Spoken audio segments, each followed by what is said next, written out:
the psychedelics are safe if done correctly, and they're safe at doses so terrifying that you would never want to do more. The danger with psychedelics is not death. The danger is madness, obviously. These things can't kill you. I mean, it would be a terrible way to commit suicide because it wouldn't work. But what they do is they hurl you against the wall of your assumptions and then jump on you and rub your nose in it and stomp on you and make you want to die and make you beg for death. Not always, but they can do that.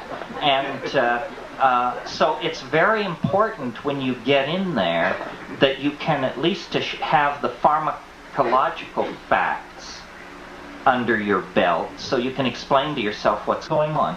For instance, it amazes me, I've heard this story maybe a dozen times, of people taking mushrooms, which they either grew or bought, taking mushrooms, and then an hour or 40 minutes into it, deciding, quote unquote, that these are obviously not psilocybin mushrooms, these are poisonous mushrooms, and now they're going to die.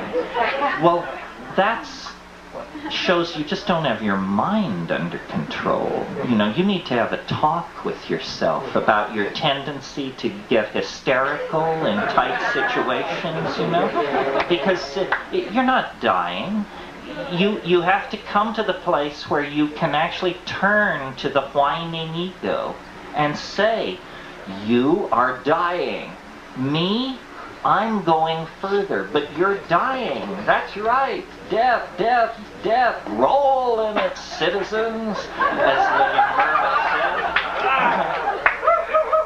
William said. And discipline the mind, because the ego does not want you to take psychedelics.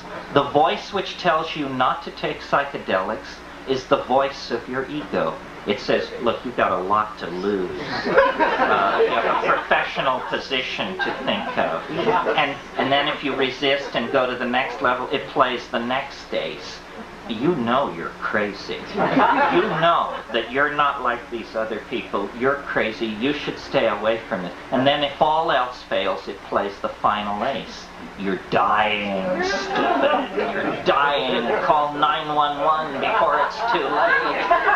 And, you know, I had a friend who got into that position and who called 911.